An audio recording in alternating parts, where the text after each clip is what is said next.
We're back in Ohio for Love is Blind Season 10, episodes 7 through 9, and I have never visited Ohio, but watching these men makes me never want to go.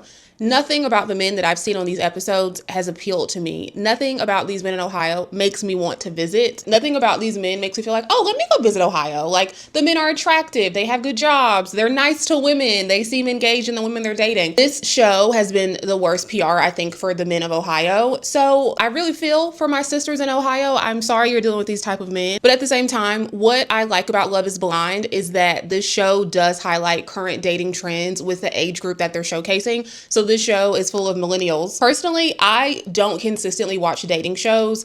I found myself watching a lot of dating shows going back to even Married at First Sight's first season and walking away with such a negative feeling towards men that I said, I don't need to watch this show because I don't need to develop any more negative feelings about men.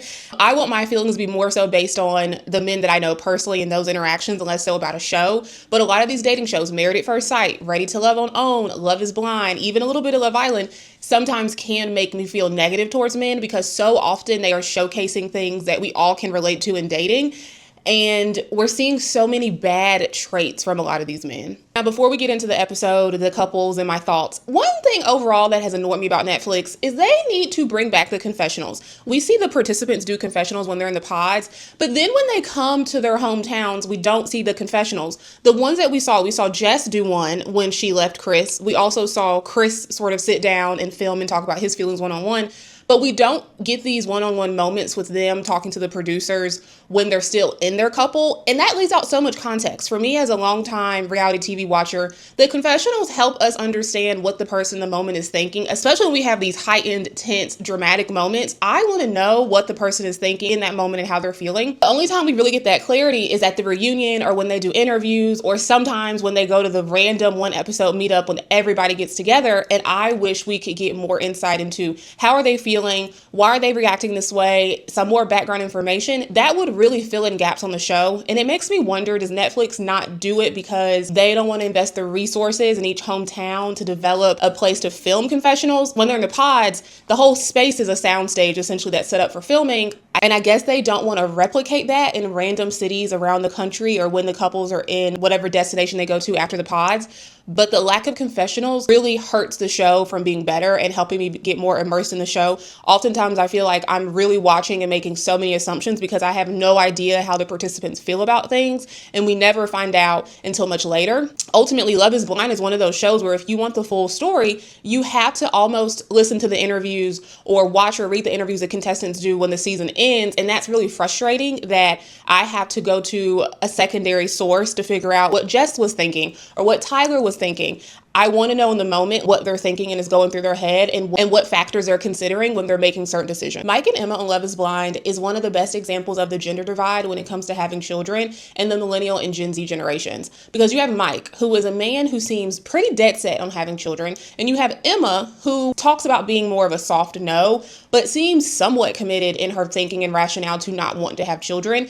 And Mike's reasoning is very flimsy. And I noticed that no one presses him to explain the way people press Emma to explain. The default position is that you want children. And if you don't want them, you are constantly forced to justify it, but the same is not expected of people that want to be a parent. With Mike, he doesn't have a lot of justification for wanting children. I haven't heard him talk about anything substantial beyond him talking about two of his best friends are having children, and that makes him want children. And he comes from a big family, and it's obviously very much expected of him to have these children. But what I find so frustrating is he doesn't have to give a sound reason the way that Emma is required to give a sound reason. We saw that in the scene with her parents. We saw that in the pods. We see that a little bit in the scene with Mike's family, where she has to always explain. Emma has a lot of credibility and evidence for why she does not want children. Emma's sister has children. She's close to her sister and her nieces and nephews. She seems to be a pretty involved aunt when it comes to her nieces and nephews. She's seen motherhood up close.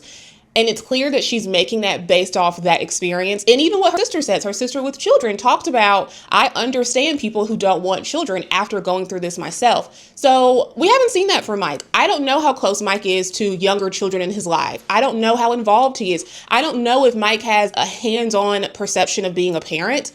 to justify how badly he wants children, the way that Emma seems to have an up close and personal viewpoint that justifies why she does not want children. On top of that, we need to acknowledge the differences in the genders, because it is different being a mother than being a father. It shouldn't be, but because of the way childcare labor is divided in America, women take on more of the mental workload and the actual tangible day-to-day workload. Even when women have involved great husbands, so many still talk about the fact that they are always the ones that carry a higher mental and emotional load with having children. A lot of women talk about the fact that they have husbands who are not proactive, meaning they will not proactively say this needs to be done for the child, or they will not recognize the needs of the child and execute on fulfilling them, but they are good at taking orders. But then it doesn't feel like you have an equal partner, because if they require you every time to give an explicit order on what to do, it feels very imbalanced. So no one seems to be acknowledging the fact that Emma's life would be drastically changed by having children in a way that Mike's probably would not. And there's real reasons why Emma feels differently than Mike does about having children. And what I thought was so interesting is with Emma's parents, Emma's mother is talking about the sacrifices of having children. And then her dad at the end is like, but they're still worth it. And I thought that also was a great symbol of the divide between genders, where the mom is like, let me tell you what you'll miss out on. And the dad's like, but it's worth it. And it's like, maybe to you, but I'm sure her dad's role was drastically different than her mother's role. And maybe it's worth it for him, but maybe it was not worth it for her mother in the same way. But it is such a masculine response to parenthood to say, those sacrifices, it's still worth it to me, because I bet her dad did not sacrifice as much as her mother sacrificed. The other part that stood out to me was when they met Emma's family, and Emma seemed to be very close with her nieces and nephews. They ran to her when they saw her, and Mike goes, well, isn't this great? Doesn't this make you want children? And it's like, no, Emma can like children and love children. Emma can enjoy caring for children. She can have a very close bond to children in her life, and that still may not mean she wants to be a mother. And I think Mike correlates those two, because Mike's perception of being a father is probably very close to what he thinks being an uncle is. Whereas Emma recognizes that my experience being an aunt to my nieces and nephews is not the same experience I'd have as a mother. There's a huge gap between the level of financial, emotional, day-to-day responsibility between nieces and nephews and your own child. But I can tell to Mike, he doesn't get that. He thinks it's the same. So if you love your nieces and nephews and they're so excited to see you and you have such a close bond, does this make you want children? And it's like, no, I don't want to have children because of how great my nieces and nephews are. So ultimately, I respect Emma's decision. I question if Mike's motivations for children is more external based, whereas Emma's reasoning is much more internal and focused on her needs and her desires, where Mike sees his friends having children. Mike feels pressure probably from his family and parents to have children because they seemed very keen on that. And is it really his desire that he's deeply examined, or is he just going along with what is expected of him? With Brittany and Devonta, it was so funny that Devonta talks about, I've never dated a woman of color, because seeing Devonta with Brittany's family, I thought they were all related. They all look quite similar. Devonta genetically seems like he'd fit in quite well with this family of color. So again, him saying, I've never dated a woman of color. Do you look in the mirror? Do you see yourself? Devonta does not like Brittany. I am frustrated to see him continue to gaslight her. What was really telling to me is the conversation when Brittany brought up compliments and that she doesn't feel desired by him. And they had this moment in Mexico where Brittany was like, oh, she was fishing for compliments, almost saying, it'd be nice if you complimented me. And Devonta says he did not like that. And because of that, he's intentionally not been complimenting her. The issue I have with that is, why did you express that? If you are in this relationship and you're trying to make it work and get to the altar, why are you not communicating that issue? If you don't like the fact that she was seeking reassurance from you and seeking out a compliment, why didn't you tell her in that moment? Why did you do this passive aggressive, I'm just not going to give you any compliments? That makes the problem worse. And now you're also feeling very resentful about the whole situation. After their whole discussion in episode 7, Brittany proceeds to say, love is blind and I can see this working. I don't know why she says that. Mama's being delusional. But Devonta, interestingly enough, did not agree with her. All he said is, I hope this is the real deal. Devonta never gives her any reassurance in terms of words. He doesn't give her much of anything. He doesn't give her compliments. He doesn't give her reassurance. He doesn't talk about the future with her. He doesn't seem at all encouraging or excited about the relationship. I do still fault him for staying in this relationship and in this quote unquote experiment when he knows he's not interested. But I can say we don't really see him directly lying to her about his feelings. We just see him not expressing anything in terms of feelings or a perspective on their relationship. These episodes were the tales of two dads, because the way that Brittany's dad responded to Devonta and the way that Ashley's dad responded to Alex was so different. And I was disappointed in the way that Brittany's dad responded to Devonta.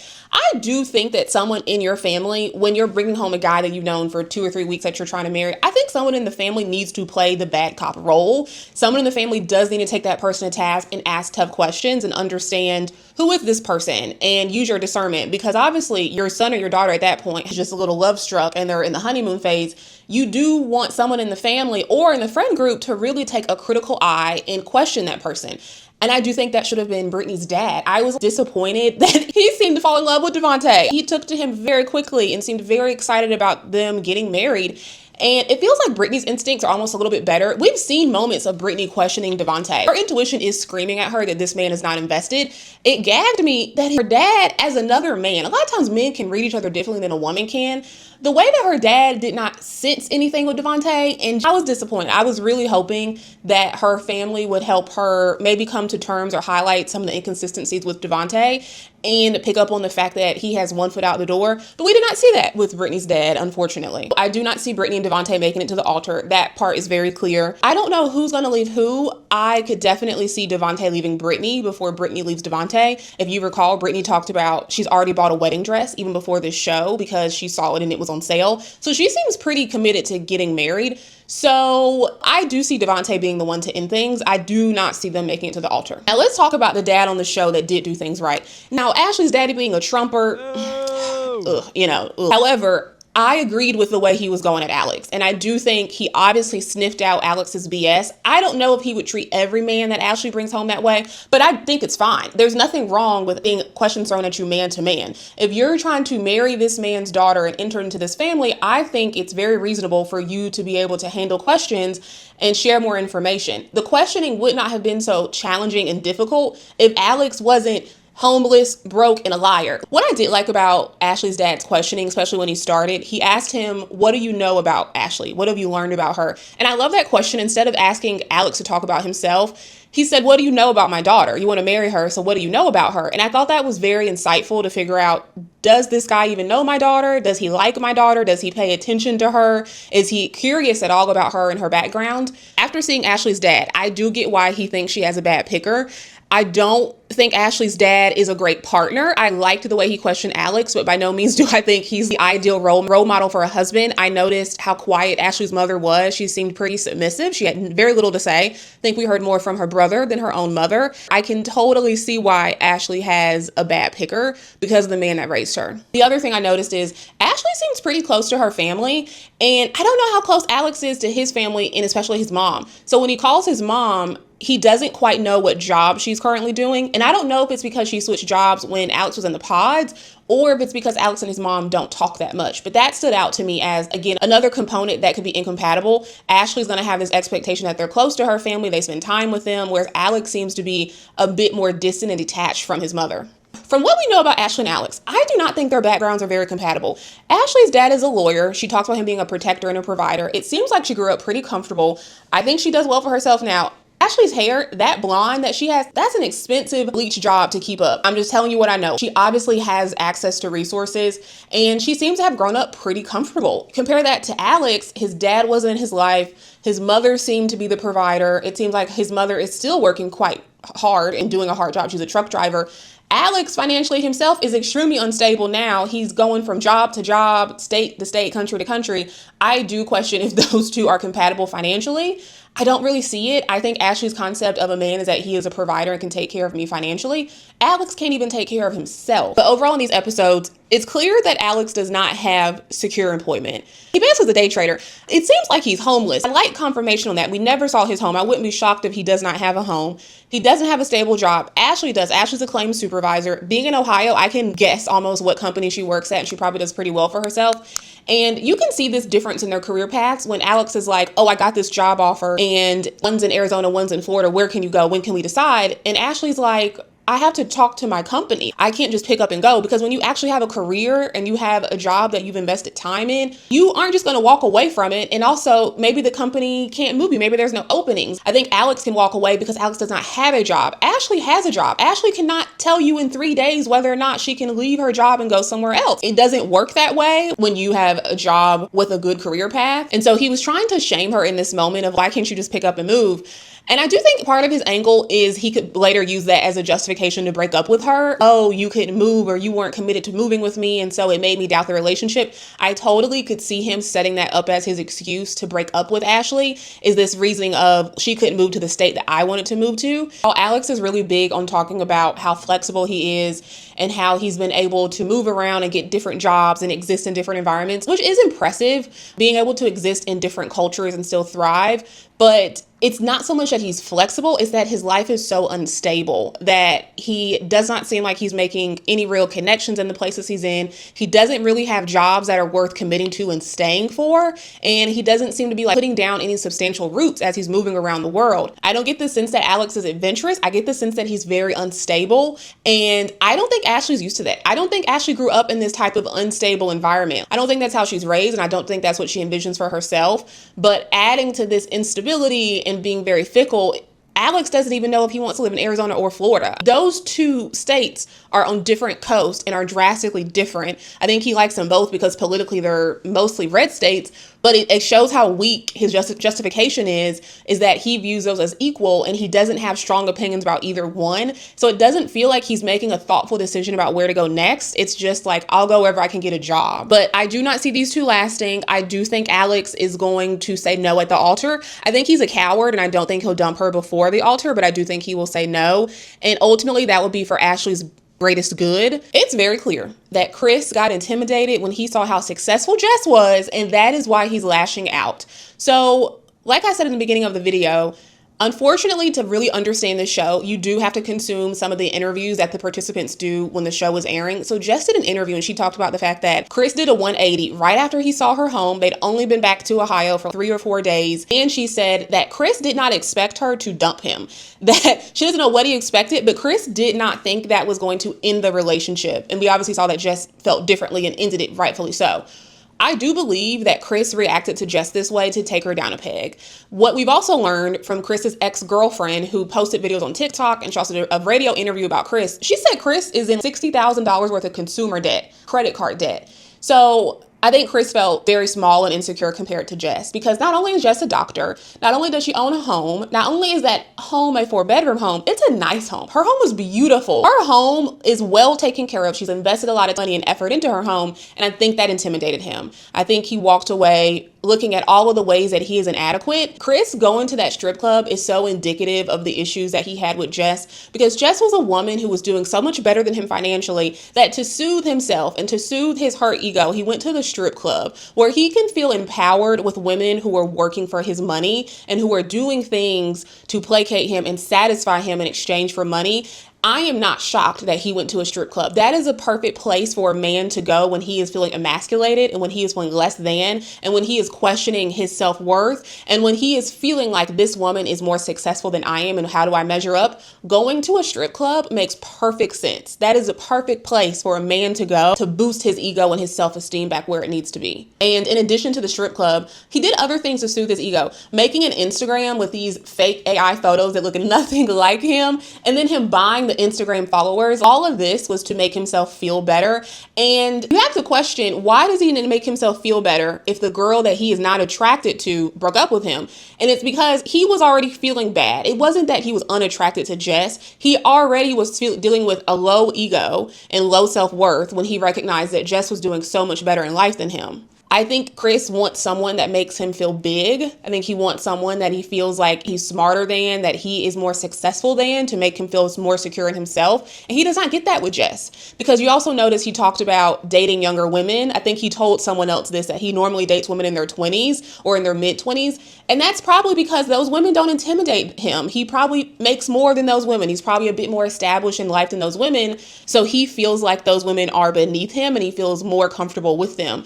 But it also begs the question of, why did he propose to Jess? He knew she was a 38-year-old doctor. He knew she was older and more established. So then you have to ask yourself, so why did Chris even proposed to Jess, a 38-year-old doctor, if he has all these insecurities. And I believe it's because he wanted to break her. I believe he knew what he was getting because of her age and her job, but he thought he could break her. And you see that when he talks to her about her body, he was only trying to break her. He was trying to get the upper hand, and he was trying to shift the dynamic in the relationship. So I was so happy that Jess broke up with him and did not go for it, because he was creating a cycle in their relationship where Jess was constantly going to be feeling bad about herself and seeking his validation, and he was going to be put in a position where he could feel better about himself. The other way that Chris was setting her up to be insecure in their relationship is talking about how he was thinking about his number two person. He wouldn't say her name, but they both knew it was Bree. And it does seem that Connor, Chris, Bree, and Jess had a friendship, the four of them in this dynamic, where your man is telling you, I've been thinking about this other girl who I dated, who is also our friend now.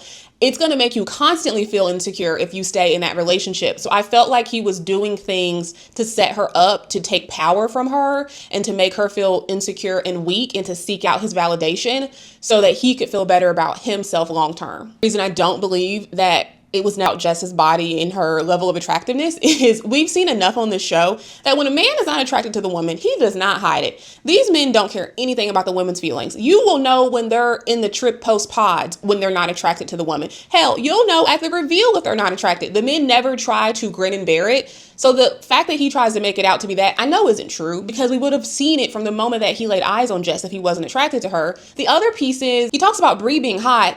I don't see Bree and Jess's bodies as drastically different. Bree does talk about fitness and gym culture, but I don't really see a difference in their body types enough to justify him not finding Jess attractive, but finding Bree attractive. What I found most disturbing in all of this is just the lack of empathy that he had for her in that moment and after that moment. Chris says to Jess, I hope we can still have fun. We have so much fun together. And Jess says, well, I don't really know. This doesn't feel all that fun. And Chris was shocked, as if he could not understand why I don't know if I feel the same. I don't know if this is fun anymore. It's like he could not understand the impact his words would have on someone. And in the scene after she left, when they did the one-on-one interview, I again was just struck by how cold he was and how he did not seem to care. He didn't seem empathetic. He didn't seem to care at all about her feelings. Now, when it comes to Chris and Bree, they are just like each other. I do not think highly of either one of them. I think Bree is just as shady as Chris, but in different ways. But what they both have in common is they both seek external validation, and that leads them to treat people poorly. I do not think Bree likes Connor. I think that's why she's low-key mean to him and always making these shady comments. I don't think she's that into him. I think Bree, when we see them in Mexico, is seeking out Chris because she wants Chris's validation that she's attractive. She wants the validation of getting his attention in some sort of way. And then you see this again at the bar where Chris is ragging on Jess and Bree's just sitting there listening. And Bree even makes comments in this episode where she's like, I don't want to take sides. I don't want to get involved. I don't want to judge. And it's like, what do you mean taking sides? This is the issue with people these days. What do you mean you're taking a side on whether or not what Chris said is rude, or if Chris is being rude and now talking about the situation and ragging on Jess? Like, this thing of I don't want to take sides, I find Chris and Bree equally as pathetic. When Bree was talking about the fact that Chris reached out to her, she seemed so happy to tell the women. She seemed so happy and pleased with herself to tell the women. Instead of being disgusted, that would be my response. I would be offended and disgusted and shocked and embarrassed. I would feel so icky if this man said that to his fiance. She broke up with him and now he's reaching out to me. Also, why are you so comfortable being his number two? You have been his number two in every sense of the word. He didn't propose to you. He tried it with Jess. Jess broke up with him and now he slides in your DMs, but you're not at all offended. Girl, where is your self-esteem in all of this? My other issue with Bree is that she said at the bar, he doesn't want to take anyone's side in anything. That's the issue. So many people want to be neutral and be a peacemaker, but do you not have an opinion on anything? Where do you draw the line? Do you value peace and calmness and comfort so much that you never want to call out poor behavior? Or is it that you don't think what Chris did is poor behavior? Which one is it? Because this whole thing of I don't want to have sides, it's not about having sides. Why can't you call out right from wrong? It also makes me question, what is Bree's concept of friendship and relationships? Is her perspective that I can never address poor behavior if I'm your friend? Because I think that's wrapped up in any long-term relationship. The goal isn't to be a peacemaker. The goal is to be honest and transparent with each other. But I have a very low opinion of Bree. I have a very low opinion of Bree, and I would not be shocked if Bree and Chris had inappropriate behavior or communication after this episode, because it's clear that she still has an interest in Chris somewhere, and I don't think she likes Connor as much as he likes her. And I do think Connor senses it. I think Connor realized that in Mexico when Bree kept talking about Chris. And I do hope that Connor leaves Bree. I feel like this whole episode I'm reading the men with a little bit of reading for Bree. But let's talk about Jordan and Amber. Let me read Jordan really quickly. Jordan has a lot of nerve to go to Amber's home that she owns, that she has renovated, that she has put time and effort into, and say, I want to be closer to the city and the bars. Because my thing is, Jordan, can you afford to be closer to the city and bars? Can you afford to home a family of 3 and be closer to the city and the bars that you want to go to? Can you provide that lifestyle? Because if you can, then sure, let's live closer to the city. Who doesn't want to live closer to the city? But Jordan, from what we see with his home, I don't think he could afford a nice home on his own with one person. So how is he going to do it for Amber and her daughter? Everyone would love to be closer to the city. Do you have a plan for us to be closer to the city? How much are you going to contribute to making that dream of yours a reality? Because I see Amber with a home that she owns, that she put a lot of time and effort into, a stable home environment for her daughter that also needs to be considered. And Jordan is talking about, I want to be closer to the nightlife. Well, you need to consider the financial impact and also the impact to Amber's daughter and her schooling. I just felt like that was the most shallow and short-sighted viewpoint of where we should live. And I didn't really hear him articulate a plan to make that happen. And I wouldn't be shocked if Amber would have to pull more of the weight to make that a reality than Jordan. Because Amber, say what you want, she owns a home. Jordan, I think, is renting, and his home, it was just okay. It wasn't a shack, but it wasn't that nice either. So it also brings up the question of, well, sacrifices. Is Jordan's expectation that Amber and her daughter will sacrifice a level of quality or space just to make living closer to the city a reality? What is he considering when he talks about wanting to live closer to the city? Because it feels like he's only considering his feelings and not the feelings of his future wife and his future stepdaughter. Oh, I do like Amber a lot. I think she's very level-headed. I do not think she's going to let Jordan get away with any poor behavior. We haven't seen a lot with them and they've had very little drama, but I see them going to the altar and I see them saying yes, but I really hope that Amber make sure that Jordan is considering the feelings of his new bride and his new stepdaughter, and he's not approaching decisions from the perspective of a single selfish man. A lot of people did not like what I said about Vic and my feelings that it's a little weird that he's on this show. And I want to call out that Christine's own mother said that. Her own mama said, why were you on this show? What are you doing here? Because I will never stop saying that I don't understand why Vic is on this show. Vic being attractive, he's tall, he's educated. I don't really see why he's on Love is Blind. Because if you compare Vic to the other men, Vic is the only one on the show that has his act together. Vic is the outlier. I got a lot of comments from people saying, well, if Vic was white, would you say that? Yeah, I still would, because look at all the other white men on the show. None of the men on the show seem to be impressive. Vic is the most impressive guy we've had on the show in terms of look, education, career, how they present themselves, that we've had on the show in years. We get one Vic every few seasons, and I feel the same way. I felt the way about Brett on the Seattle season. I thought, what is he on this show for? But Brett's reasoning makes sense. Brett was in Seattle. He talked about the fact that he likes to date black women. He said there's not a lot of black women in Seattle, and he also said he works a lot. Vic, I just don't understand why he's single, and it's not just because he's black. If there was a white version of Vic, I'd feel the same way. But there's no white equivalent to Vic on this season. I don't think there was on the past 2 seasons. Vic is not an exception just because he's black for this particular show. Love is Blind continues to cast horrible men of all races, but Vic is definitely still the exception in the black community. A man like Vic could have his pick of women in the real world. He could especially have his pick of black women too, because you have to layer in, it's the attractiveness, it's the education, it's the height, it's the way he carries himself, it's his demeanor that makes Vic so exceptional, that still makes me question why on Love is Blind. I don't think he needs this show. And unfortunately, the producers and editors have not given us a lot of Vic and Christine, so we don't fully understand their reasoning. Vic and Christine seem to really connect on the fact that they're both religious. And I wonder if that has been an issue for Vic with dating, that he desires a liberal, modern woman who is still quite religious. And I think there's less and less of those as the years go by. But I'm still rooting for Vic and Christine. I don't want to be right about Vic, but I still feel like there's something questionable there about him. And I don't fully understand why he's on the show. And I'm hoping that maybe with a reunion or with interviews, some of those questions or loose ends will get tied up. So couples predictions. Vic and Christine will get married. Brittany and Devonta will not get married. I think Devonta will end things before the altar. Alex and Ashley, I see them going to the altar and I see Alex saying no. Emma and Mike, I see them getting to the altar and Mike saying no. Jordan and Amber, I see Jordan and Amber saying yes, and I see them getting married. So I, again, have enjoyed this season. I would not come on here and talk about the show if I wasn't enjoying the season. I still have no interest in going to Ohio. Between the weather and the men, it's not for me. Good luck to my sisters in Ohio if this is what you're dealing with. I hope the show is not representative of the male population there, but I bet it is. And again, this season for me has just highlighted the realities of dating for millennial women. A lot of these men are archetypes that we see day in and day out if you're actively dating. So that to me reads as very realistic. And let me know in the comments what you think. Do you agree with my couples predictions? Do you see anyone that I haven't mentioned lasting? Do you predict that Vic and Christine will be a sweet, great couple that makes it to the end with no drama? Or anything else you would change about the show? Again, for me, the biggest is I just miss the confessionals. I think it really weakens the show, us not having the confessionals. So if you enjoyed this video, please subscribe to my YouTube and also give me a follow on TikTok. I do post slightly different content there. And thank you for watching.